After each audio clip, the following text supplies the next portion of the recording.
And we're live. So, welcome to all those going to be listening to this. This is the Winging It Waterfowl podcast. My name is Troy Miller.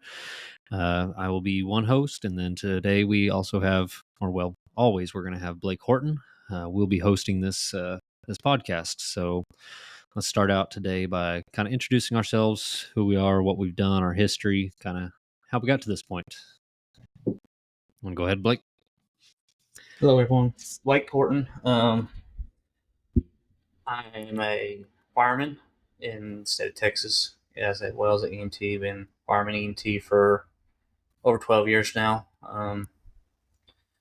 This point, I live in Louisiana. I'm married. Got a daughter.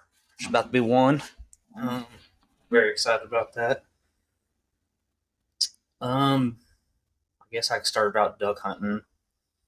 Really, growing up, I deer hunted.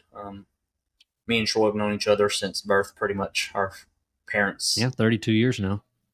Yeah, 32. Be 33 in November. You never went waterfowl hunting before you moved down to Trinity, did you? What's that? Did you do any waterfowl hunting before you moved to Trinity? No, I didn't do anything. I moved down to kind of southeast Texas, Trinity, Houston area, kind of Conroe, to be a fireman down here. Got introduced to waterfowl.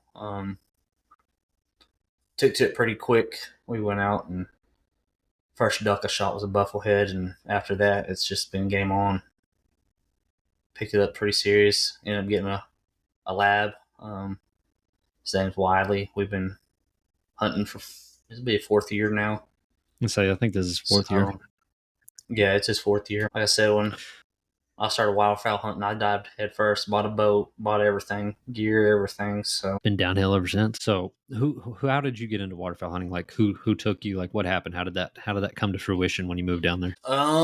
We were sitting at the firehouse one day, and we were talking about hunting, and a bunch of guys always talked about like what was going on, and if I hunted waterfowl. I told them no. I said we're just big deer hunters. I've hunted deer my whole life. They were just like, well, let's go with this one time, and I think I ended up going teal hunting one time, and we didn't really shoot nothing, but then my buddies found a lease, and we got on a lease, and open day shot a beautiful bufflehead that I got on the wall, and since then it's just been that pretty much. Yeah. So that was 2020, right? Yeah, 2020. Yeah. So this is fifth season, right? Yeah, or sixth season. Fifth or sixth season? Yeah, fifth season. Yeah. So kind of backstory for us is, like you said, his mom, my dad, best friends growing up. So we've known each other our whole lives. We're from the Texas Panhandle area. I still currently live up in here. I live in Borger now, but we're from a little town of Wheeler over on the far east side of the Panhandle of Texas, kind of central, north-south latitude. It's kind of the center. We grew up there. Like you said, we were big deer hunters. I did some quail. You did some quail. We did dove hunting, stuff like that. Still do dove hunting. I had a German wired-haired pointer that we've hunted quail behind it. Me and Troy have, and done that. And he passed away. We had to put him down because of his age. And after that, I always said I'll never bird hunt again. And then got introduced to duck hunting. Now that's all it is. Talk about duck hunting. Yeah, over at Wheeler, we never went anywhere duck hunting. We never even thought about that. But we did do a lot of deer hunting. Great deer hunting area over there. Not really great for ducks. I'm sure there's a few places, but I've still never gone duck hunting over there. Our ponds. Might try to go this year, but yeah, we need to go. My family's got that ranch down in Lost Valley that we need to go. We got geese. We definitely need to go over there. We went a couple of years ago, and a bunch of them there. We just got to get there and go. Yeah. So my name's Troy. I live in Borger. I'm a wind tech actually now. I used to be EMS as well. My wife's a paramedic now. We used to work EMS. I did that for 8 years. And then made the transition to wind tech, just a little bit better schedule, quite a bit better pay. But been around EMS fire my whole life as well. We were both raised in it, kind of. So I got introduced to duck hunting going up to Salt Lake with a buddy of mine that moved up there same year, 2020. We went out to the WMA. I couldn't even tell you exactly where it's at up there by the Great Salt Lake, but I have no idea where it's at. But we went out there, and it's a weirdest WMA I've been to. They have like these built up drives that you walk down, and then you just hunt like down on each side of it. And then they have these like piers that go out that no one used for some reason. I don't know. I mean, obviously there's no hide on it, but they had these piers that I have no idea why they were there. But we went hunting out there. He kind of got introduced to it by a buddy of his, I guess. And we went out there, had no idea what we were doing, threw out a couple decoys and set in some reeds, and somehow shot, I think, 3 ducks that first day. I got my first duck ever was a scop, lesser, I believe. At the time, I had no idea what any of it was, and I haven't seen a scop since then, so I couldn't tell you if it was lesser or greater in person, and I don't remember. Obviously, we didn't take any pictures for some reason, but man, I remember going out there, and I went to go get my bird, and the mud out there would go all the way up to your crotch. I mean, the water's only like this deep, like maybe 1.5 feet, 2 foot deep, but the mud was all the way up to your crotch, and that thing was out there like 100 yards, and I thought I was going to have a heart attack waiting out there. And then the second bird, I was like, oh man, he's even further out, and I went to walk out to get him, and I was like, yep, I'm going to die. I'm going to have a heart attack walking out here to get this bird. And I got within 20 feet of my bird, and this guy's like, hey, let me send my dog out. And the dog went and grabbed it 20 feet in front of me and brought it back to shore. I walked out there like 100 yards for nothing. But that was my first duck hunting experience. And then that next year, just, I guess, we hunted 2 days, maybe 3. Second day, we didn't get anything. Oh, I got a coot. I shot 1 coot. Just to say I got something. Man. I know, but I didn't even know what a coot was. And then that next year, what did we do? Is that the year that we just went and had no idea, and we just went out on the boat? That second year? Yeah, I guess if that was your first time to Trinity, yeah, we ended up finding some random person's blind because it's all public land, and when we did that, we just found some random blind and sat in their blind and threw some decoys out, and just we went to horrible calling at that point. Yeah, I didn't even touch a call at that point. We went to Conroe, and that's where we had the overthrown decoys debacle. That was fun. Oh yeah. So when we went out to Lake Conroe, was it Lake Conroe that we went to? It was Lake Conroe. Yeah, it was kind of in the back area. Yeah, a little backwaters kind of area. I had a buddy that told me to go back there. Some good wood ducks, and we did not know. It was our first time. We didn't even go scout. We just went out there and threw some decoys out. Oh, we scouted the day before. We just looked for an area on the shore in the day before, but we had no idea what scouting was back then. But we decided to walk in. Yeah, we decided to walk in because it wasn't so bad, and we should have took off the boat because we threw some decoys out. Dark. I've never been. This is my first time, like, even throwing decoys out, and Blake's like, yeah, we got to put out a spread like this. It's like, you don't just throw them out. But I threw them out in the dark, and we're sitting like 10 yards apart, maybe hiding in some brush just off the shore, and then look out, and he's like, where'd you put your decoys? I was like, they were right in front of me. And then lo and behold, we look over and they're across the channel. Go start walking out there, realize I can't touch. I mean, this is, kind of South Texas area, a lot warmer than what we're used to up in the Texas Panhandle. I was like, oh, I'll go swim. No, that did not work out. And that was, I'm sure we have the video we can upload at some point of that. Oh, I for sure got some pictures at least. I don't know if I have I have a video of you back on shore, but I got some pictures of you out there in the middle. I told Troy, I said, you got to swim to get those because you threw them. He's like, there's alligators too. We had just seen alligators the day before down there, and I'm not messing with that. Well, he's like, it's all I had in the back of my mind. He got out there in just the skimmies, and he got a little too cold. He's like, all right, I'm putting my waders on. I'm like, that's how you will die. Like, y'all will probably hear some stories. Me and Troy. Oh, we've got plenty of stories. And that was back in my heathen days. We used to not. So, that was back in my heathen days. Yeah, but we would do some crazy stuff. Anyways, Troy got out Yeah. there, got about halfway, started swimming back, and then some guys showed up on a boat and ended up picking our decoys up for us. Yeah, some fishermen, actual nice fishermen during a duck hunt, oddly enough. Yeah, ones that just drive right through your spread, don't care.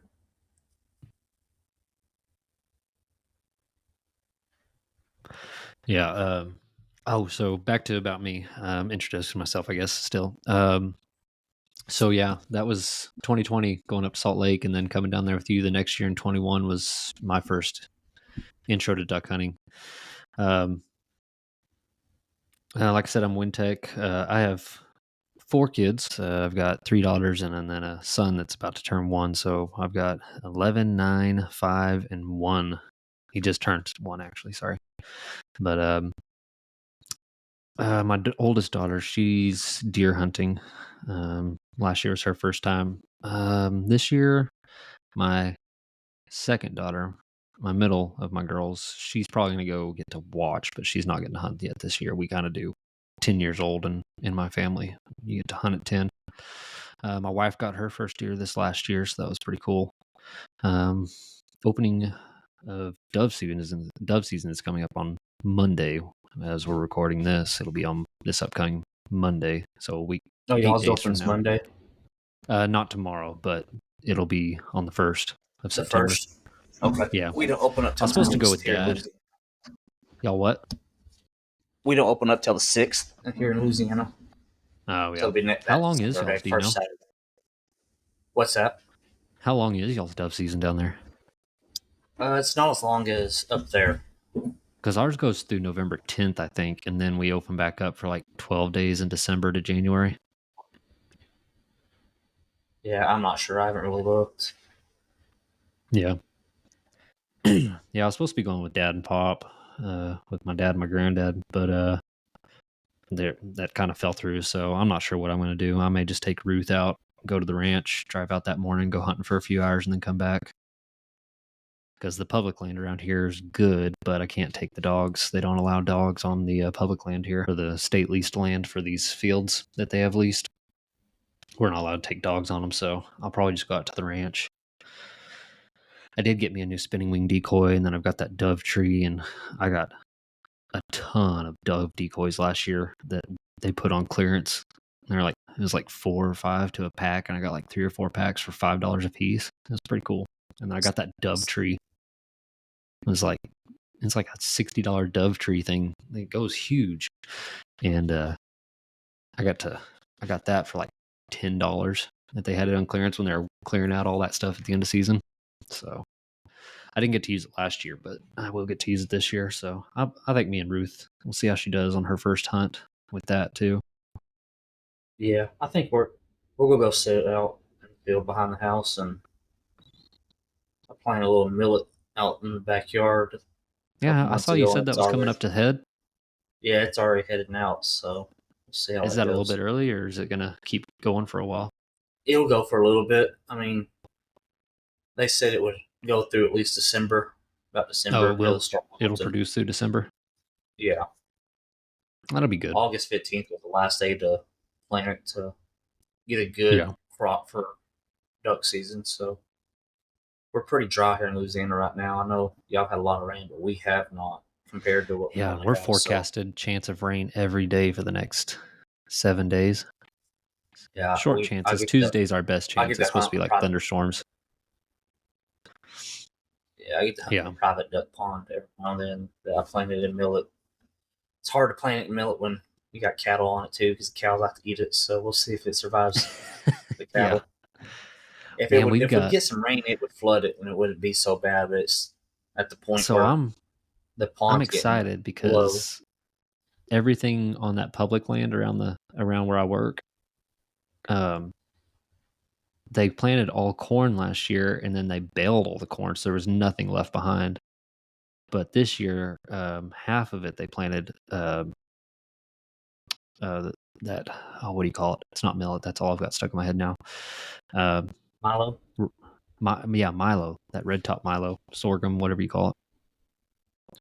So the dove are going crazy for that right now because it's all coming to head. So I'm hoping at least, because duck hunting wise, I don't think it's gonna be good, and I don't want to go without Ruth. So, and it's all just field hunts, and like I said, they bail it up, so there's nothing left behind, and we didn't really have anything coming into it last year. The whole time I was watching it, I never saw any ducks coming into those fields. So, but dove, love that area, so I think I'm going to do quite a bit of dove hunting out there just after work. Keep my stuff in the car. Yeah. Go after I get off work in the evenings. So, yeah, that's kind of a little bit about us. We've been on a lot of ventures together. I'm sure those will come up here and there as we go. So we've been talking about this for 2 years, just kind of joking about it, and finally decided to make this reality. Recently just decided, like, hey, I mean, we've always talked about doing a podcast. We just didn't know what we talk about, but I guess might as well make it waterfowl. We're both hooked. I mean, last year was my first year to solo hunt because, I mean, prior to that, I only ever hunted with you, or, you know, when we went to Arkansas and then going down there and stuff like that. When you came up here the season before last, that was really the only time I ever went waterfowl hunting. I mean, I loved it, fell in love with it, especially when you came up here and we got to do it around here. And I realized, hey, this is doable here. It's not the greatest, but it is doable. So, yeah, I mean, I'm one of 7 waterfowl hunters. So we shot us first, Canada. I got 2 that weekend. Yeah, I got a lesser and a greater. Man, that grader was awesome. That was probably that grader by far my. That was probably my favorite. Probably hunting thing with you. Yeah, that was crazy. And I just went to that spot yesterday, and I'm disappointed because the water's so high at it. But yeah, last year, or year before last, when you came up here, was my first time, like, really just, I mean, I enjoyed the waterfowl hunting every time we went, but last year, or that year before last, when you came up here and we went out and hunted around here, made me realize I was like, okay, I'm hooked now. And so last year I hit it hard and heavy. We went down to Corsicana. That was a lot of fun. We got that draw hunt last year. We shot a lot of ducks that Corsicana. Oh man, that was just heaven down there. So I did some solo hunting. I learned a lot last year solo hunting. Good Lord, I learned a lot. I made a lot of mistakes. Also figured out a bunch. I figured out spreads. I figured out where these ducks around here are liking to land. Like, I was trying to go off into some deep water and realize they're not liking that deep water, but they're liking the open water near the edges of the vegetation. So that's some stuff I found out about around here. That's definitely helped my scouting game towards the end of season and this season. So, I guess what we're really looking forward to doing with this is kind of discussing everything waterfowl. We're talking about trying to get some guests on. We'd like to do like some history of the sport, news as it comes up, keeping up with the migration best we can. We're obviously not experts. We're still new to this, and we'd like to learn as we go. Like, that's a big part of it, is we want to learn as we go from guests, from people. I've got 2 guys coming this year that this is going to be their first time, like, really waterfowl hunting. So I'm excited about that, kind of getting someone around here. So I'm not always solo hunting, but looking forward to that is teaching them, kind of mentoring them in that. So that'll be fun as well. Yeah. That'll be so kind of what's your, I know we've kind of talked about it, but what do you see what do you want the direction of this podcast to go in your mind? Same way. I mean, I think we should, of course, there's going to be a lot of stories. I mean, Troy got way too much history not to talk about stuff that's happened in the past, but and that's just also come in and just talk about our hunts. Yeah. It's going to be nice to be able to hear the difference. I mean, we're 10 hours away to hear how your hunting's going through the season, how the birds look down here in Louisiana. I mean, Louisiana's not what it used to be no more. We still shoot ducks, but it's not like. Did you get to hunt in Louisiana last year? Yes, I did. I couldn't remember if you got to hunt when you moved down there last year. So you've been there. November will be a year, right? Yeah, it'll be a year. So, but yeah, I mean, just kind of. Oh, so speaking of that, so going back to that, when he moved, he lived up here, and then in 2020, right as the pandemic, quote unquote, started, because your birthday, and then you left, 2 days later? Like March, 2 days later, yeah. March 20th, I think, is when you moved. Yeah. Yeah, you left Moved all the right way as to soon as kind of East COVID Texas, hit. Trinity area. Yeah, COVID for us anyways. So when we were living in Amarillo, they shut down everything on the 18th, because it was before your birthday. We went out the night before your birthday. You and me had Yeah, dinner they and went and played shut some down the pool, next day. So and they shut down the next day, and then you moved. So um, we obviously don't get together as much as we used to. At the time when he moved, I was single and everything, and so um, that was before me and my wife met, and so I used to get to go down there quite a bit. And since then, I've married, and I've got 4 wonderful kids that that kind of take up a lot more time, but not complaining about it. So, and then Blake's now married, which is awesome, and he's got a beautiful little daughter. So yeah, this is kind of going to be a fun way for us to like do what we do anyways, but maybe make something useful of it, give us an excuse at least, so we have a reason to do it.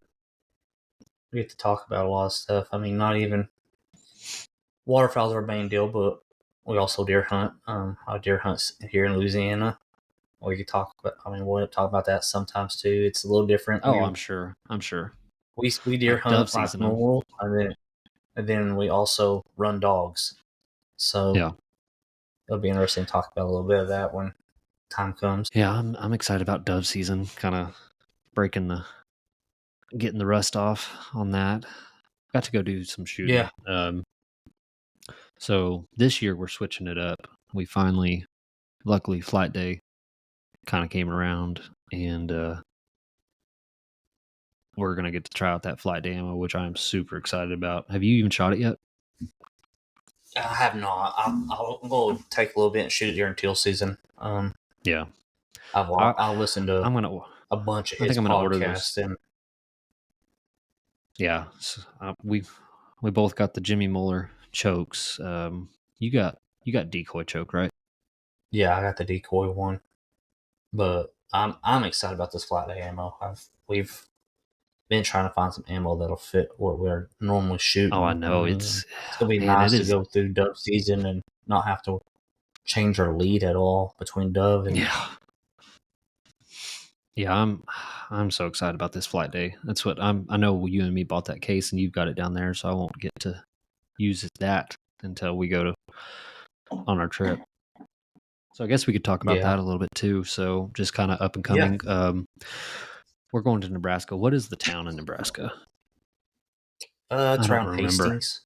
Hastings. There you go. I never can remember what that is. So this will be our first trip up there. We're all going to be newbies up there. Kind of. Yeah. There's 4 of us going. Yeah.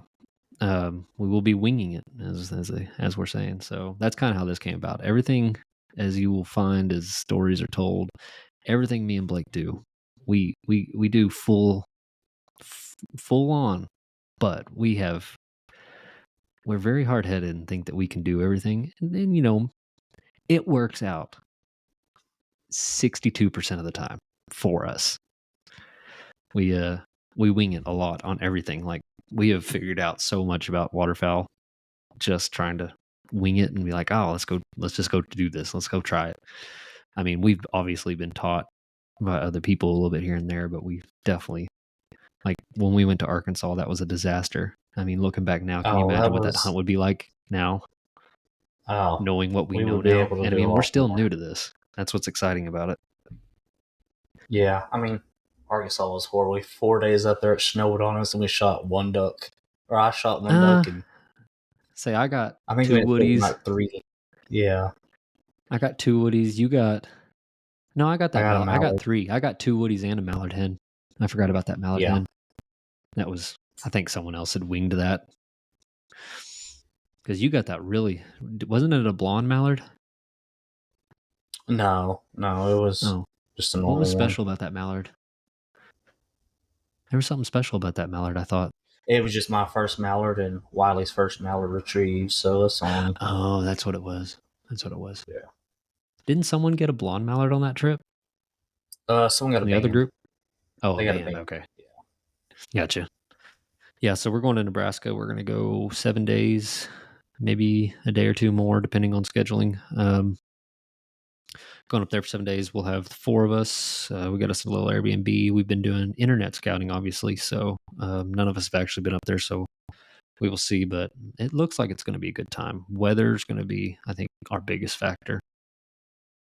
Yeah, it's going to be either it's going to be really good and cold, or it's going to be hot and not very good. I mean, I got a buddy that's been hunting up there. He just said, "Be ready for anything. It could be warm. You could be breaking ice. You could do a whole lot. So just be ready for whatever." Yeah. I think from what I've listened to, I mean, I know you listen to waterfowl podcasts, and I listen to a ton of them too. But I think through my research for this trip and everything, I think I don't know with that time of year. It's hard to tell just looking at historically, and I have no idea because I've never been up there. But looking at it, just kind of what I understand is we could be playing that freeze line, like with what you sent the group earlier, with that expected frost dates and everything. Is I don't know Yeah. at that time. Do you know will we be playing with the freeze line for pushing ducks or not? It just depends. I don't think it'll be Everything I've locked up seen where we usually can't do says nothing. later. But That freeze line comes later in the year. I was told that you really don't want to go after Thanksgiving because that's when it gets really cold and everything locks up right there where we're going to be at. So We don't and it's really hard have a for big us. river We system. can't just take off like most people can. We got to schedule our stuff a while. So that's why we kind of put where we're going and when we're going there. Yeah. And this is, how far of a drive is it for you?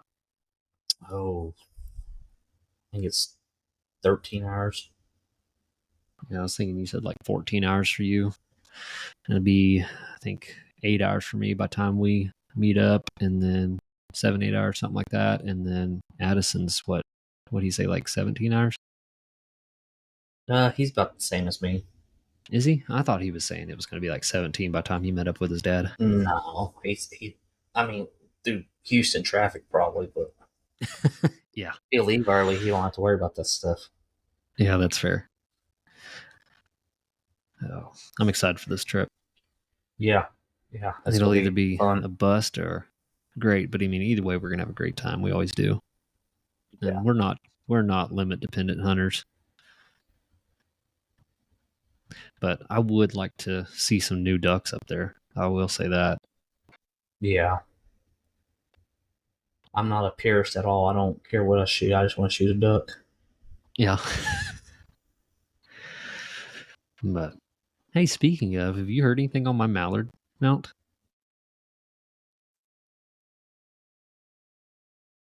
You have to say and it broke up.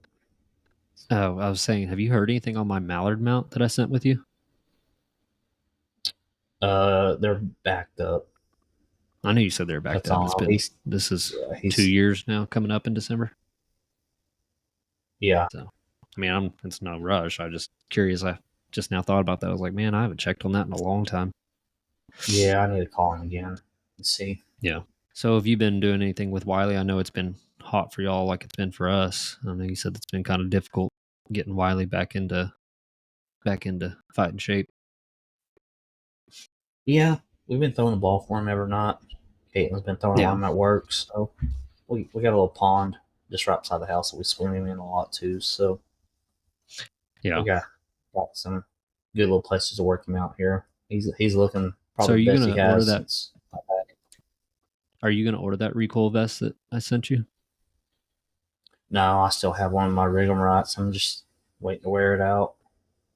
Yeah, I did notice yesterday. So the way I hunt is I hunt some public land up here on a lake, and I'm hunting on a lake, and I kayak hunt. I don't have a boat yet, and so since it's just me and everything, and where I go, it's easier for me right now not having a boat to just drive the extra distance and launch my kayak.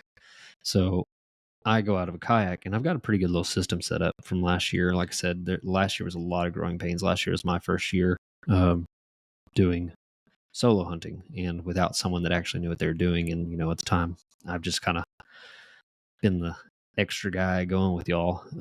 So last year was a lot of growing pains for me. But I take out my kayak. Well, last year I got a dog. Or, well, year before last, I got the dog. Y'all got me the pup, you and my wife. And last year she was in training, and then some unfortunate circumstances with the trainer, and he had some health issues and some other complications. I didn't end up getting Hunter. I got her back from training in February, I think, mid-February.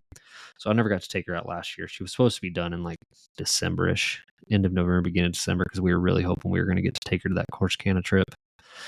But I got her back after season, so he had trained her. He'd asked me how I'm going to be hunting, and the way I hunt is I kayak to my spot, and then I set up my hunt, go hide my kayak like you'd hide a boat and all that stuff, set up everything, throw up my decoys, set up my chair, my gear stick, make my hide and all that stuff. So I didn't get to hunt with her last year, but the trainer asked me how I hunt, and he said that he has kayaks, so he trained her in a kayak, but he never took her out on the actual water. So yesterday we decided, since up in the Texas Panhandle, it's still pretty hot around here, and that lake isn't bad, but it does get cold, and that lake is known to kill people, hunters specifically, out on that lake a lot.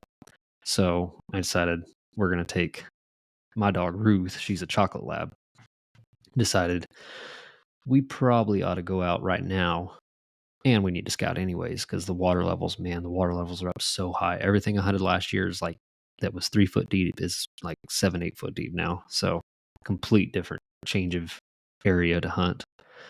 All my pins on Onyx are just ruined for this year. And even that stuff we hunted 2 years ago when it was up higher, even that stuff, I went over there yesterday and it's 5 foot. Like, if that water comes down a little bit, I can hunt some other areas. But I took her out yesterday and I was like, we're going to get this figured out before it's cold, and she ends up killing us by tipping that kayak over. So that was some growing pains there. I put her in the little, what I call the trunk area behind my seat, and she's so curious. She was sitting there looking left and right, and every time she did, that kayak would tilt one way or the other. I was sitting there trying to think, I was like, how am I going to put float pods on the side of this that I can mount up real quick at 3:30 in the morning after I get it off the top of my car? But we got it figured out. She sits in between my legs, and I have her looking forward. But yeah, I put that vest on her. I didn't get the recoil vest yet, but I just had a life jacket vest that I have for my Aussie. I put that on her, for that one that I bought for Sage years ago, just because it has a handle, and that actually worked out really well, because she was sitting there not paying attention. We went through some brush and she fell off into it, not paying attention. So when we were able, she didn't freak out. She did great. It was awesome. She didn't freak out. She went and kind of made a little circle out and came right back to me. And we had a little bit of a miscommunication, because we were, I was trying her out in the back, trying her out in the front, trying her between my legs, all that stuff. And so she didn't know exactly where to go. But once I got a hold of that handle, I mean, she put her paws up there, and once I got her figured out where she needs to load at, she did great. So as long as I can keep her in front of me and everything, so I'm excited about that. We talked about, he and me had talked about me putting her in that jet sled. That would not work as much as she moves. You end up losing everything, probably. Oh gosh, yes. I would have to put floaties on everything. Be like Kyle and lose my shotgun. Yeah. So, well, you got anything new this year that you're excited about trying out for season? Kevin bought me one of those. I call them duck butt. I don't know what they are though. The little ones that spurt water. Yeah. What kind did you get? The Pro. I don't remember which one it is. Is it a Mojo? No, it's a different brand. It's a nice brand. I'm kind of looking forward to it, but no, I've kind of got all the gear I need to get. I'm gonna try to wait a couple years and use what I got, and start getting some stuff later on. Yeah. I need to order that Momarsh for Ruth, and then I'm going to get me a layout blind. I still haven't decided what I'm going to get. I've been looking at them. I really like that zero gravity style, like that one that you had, but man, that's a lot of money for something I'm not going to hunt out of a lot, But I had seen one Yeah. that Northern Flight from Cabela's has, but I went and looked on their website the other day, and man, I don't know if they're doing like fixing to drop new stuff for season or what, but they had like nothing on their Northern Flight website. Been like looking up reviews and all that stuff, but it was I have it written down somewhere. I'd have to look it up, but yeah, I need to get me I'm going to order that dog blind, and then I'm going to order me a layout blind for the little bit around here. I've got a few places scouted out that I'm trying to get some info on for landowners. The one thing I hate about Onyx is around here, everything's there's so much it says multiple owners and gives you no more information than that, you know? Yeah, that's the bad thing. Yeah. You got to kind of know the people, local people, to tell you, oh, that's Jimmy's Yeah, land. that's unfortunate because a lot of the stuff that I scout out, you know, I'm 300 foot in the air up on top of a wind turbine. I'm like, hey, that looks like a good spot. That looks like a good spot. That looks like a good spot. Yeah. But man, we've got so much water this year. It's hard to tell. Y'all's teal season should be pretty good as long as this cool front coming in don't push them too far. I'm hoping so, man. That was awesome yesterday. I had a flock of, like I was telling you, I had a flock of 40. I mean, and they just sat there and made rounds and rounds and rounds through that canyon with me.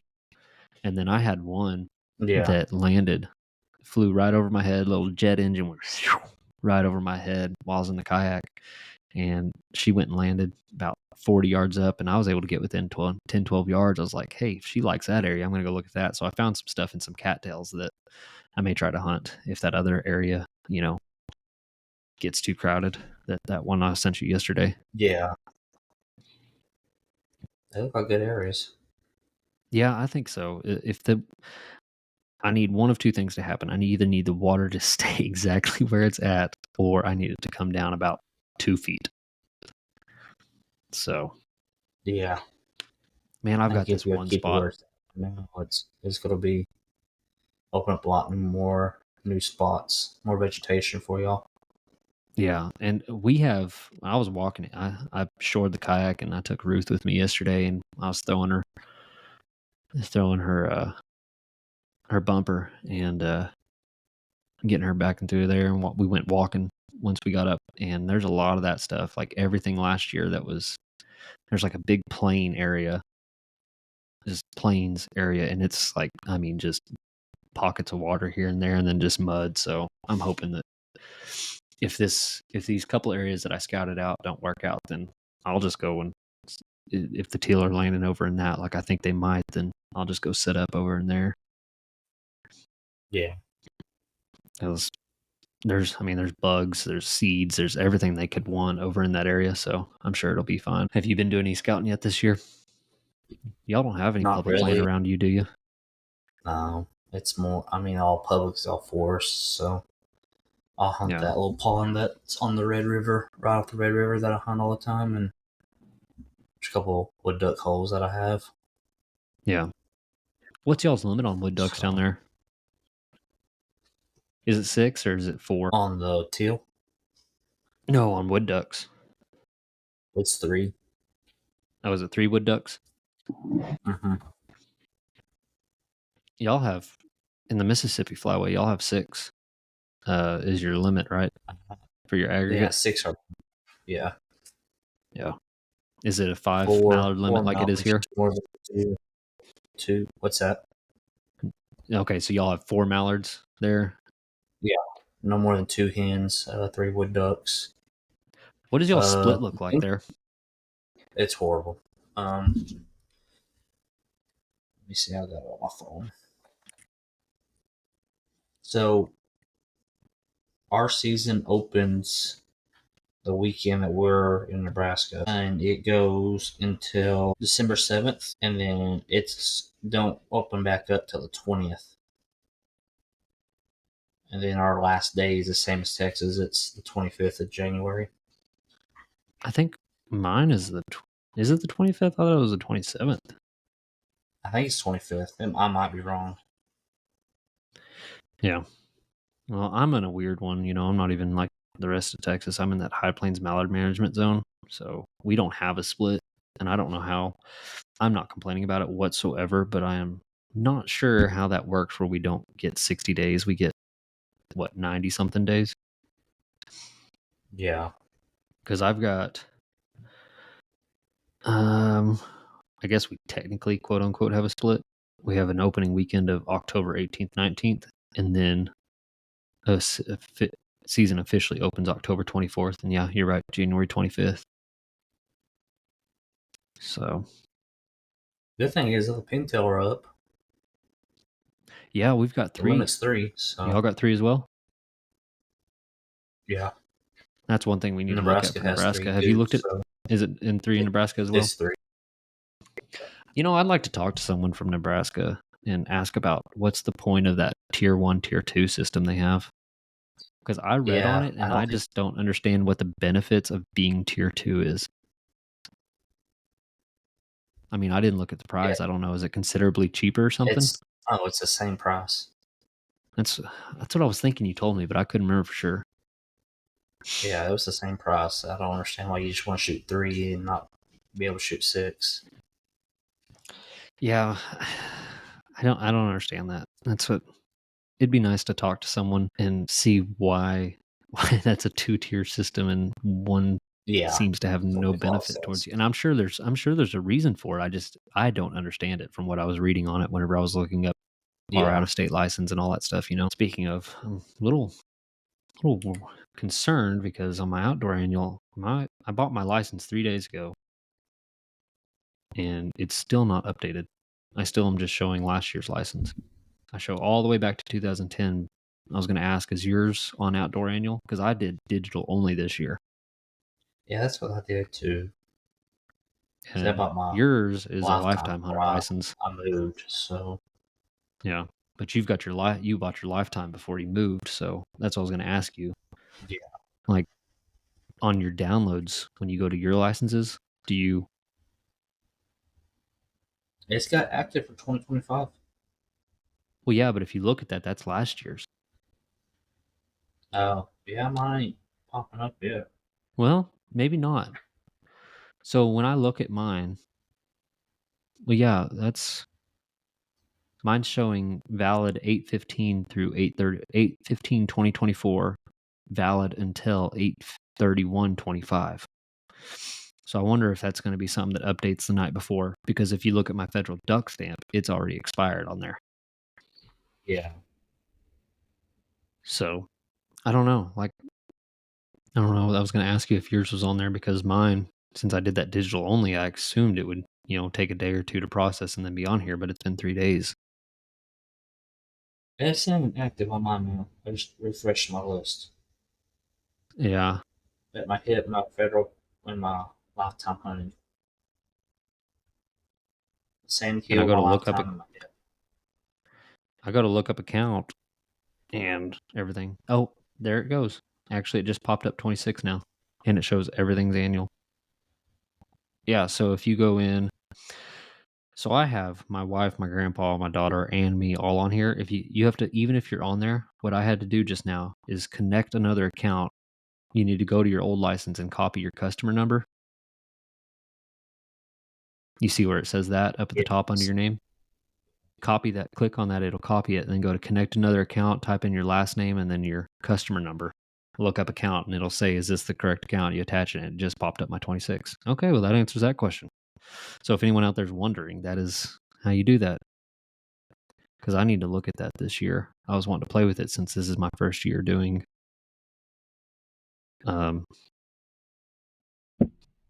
digital only. We have digital in Louisiana, so I'm kind of used to tagging deer. Is Nebraska's not digital though, is it?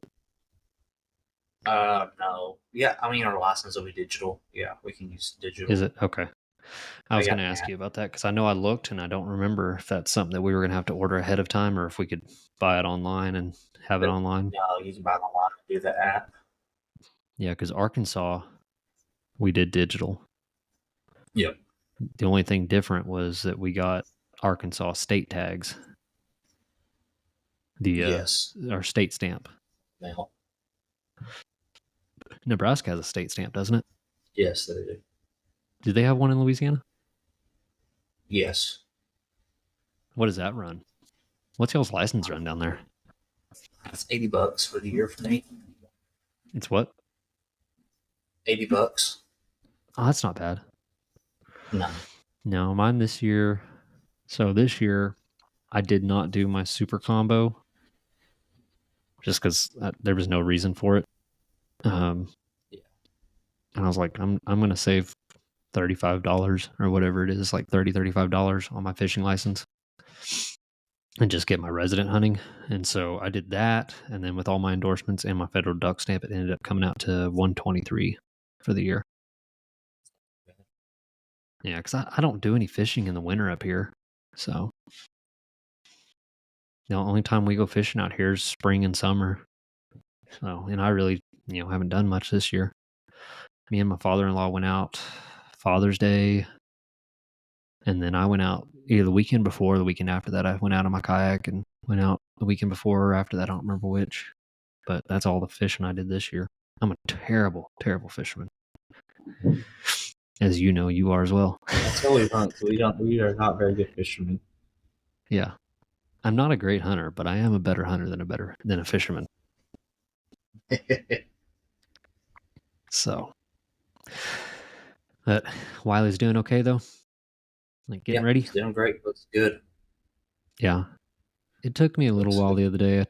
When I took Ruth out, was it last weekend? Is that when I took her out? Was last weekend? Yeah. Yeah, last weekend or weekend. No, it was 2 weeks ago. It was 2 weeks ago. Because that was when we had the hand, foot, and mouth going through the house, and everyone was stir crazy from being locked in the house for a week because it was right before school started.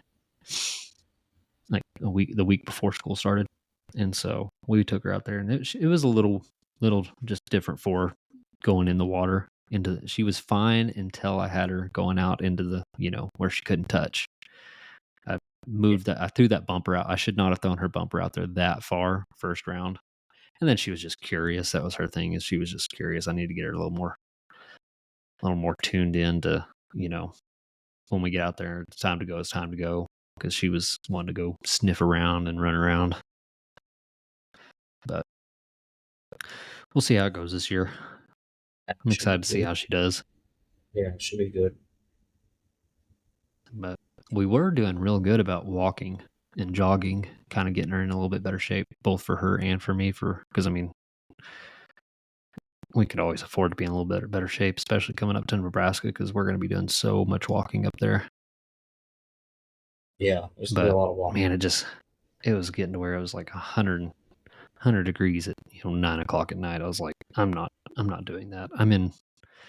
These turbines are so hot up in there. It's 120, 130 degrees up in these turbines, and I'm just hot all day long, no air, climbing, have all that gear covered in grease and oil and everything. And when I was like, I'm not coming home to go walk or jog 2.5 miles in 100 degree weather.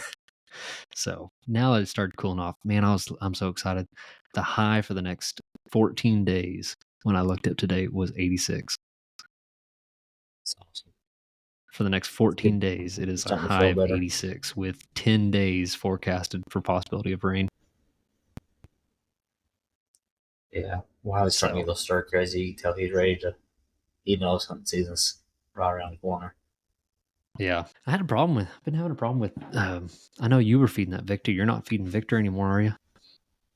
No, we switched to Neutrino. Yeah, that's what I was thinking. How is that working out for you? You like it?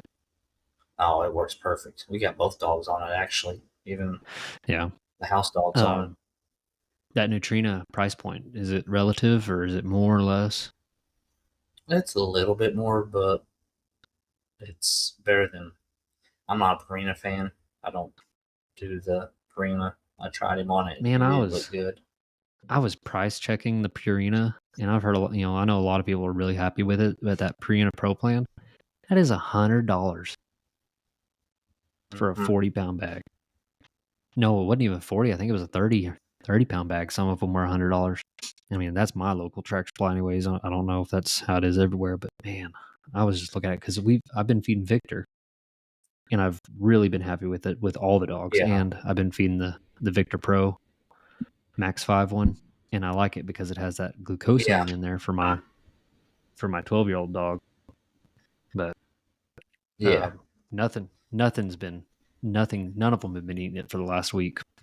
So That's like crazy. 2 weeks. Victor was good So and had that problem. He probably yeah, better so I now, may but switch it up. we just But enjoy keeping on what they're eating. yeah, well, sure, that's something we can discuss too at a later point. Was there Yeah. anything else you want to discuss today? I don't think so. I mean, we went over a lot. Like I said, we'll have Yeah. try to see if we get at least one podcast out a week. Our Yeah, I schedules are think that's crazy, our so plan going forward. We're gonna try to hit one a week. I mean, obviously, when we go on our trip, we'll probably record a few there. Um, yeah. we Yeah, send his neither one of dad us have in any with him. idea what we're doing. We're just winging this, as we say, and but we're gonna figure it out together. So hopefully, those that find us, recommend us. Let your friends know if you have any questions. You can reach us. I'm still rolling out everything on the social media and everything, but we have Winging It, WINGINIT waterfowl at gmail.com. You can shoot us an email on there for any questions, any concerns, updates, anything like that you want to know. Anything you want to hear, let us know. I'm still rolling out the social media. It's right now, I believe it's Winging It Waterfowl podcast on Instagram. I haven't got a Facebook set up. We have a YouTube, but obviously nothing on any of those yet. I'm setting them up, but we'll get stuff rolling out on there. So yeah, definitely shoot us an email. Probably be the best way right now to get a hold of us until we kind of get the social media rolling out a little bit better. Yeah. But all right, well, man, it's been fun, buddy. I think this It's went been pretty fun. well. This could be fun. Yeah, I'm looking forward to it. Okay, Oh buddy. yeah. Well, I will just hang on here for a second, and we're gonna get this stopped and figure out. Till next time.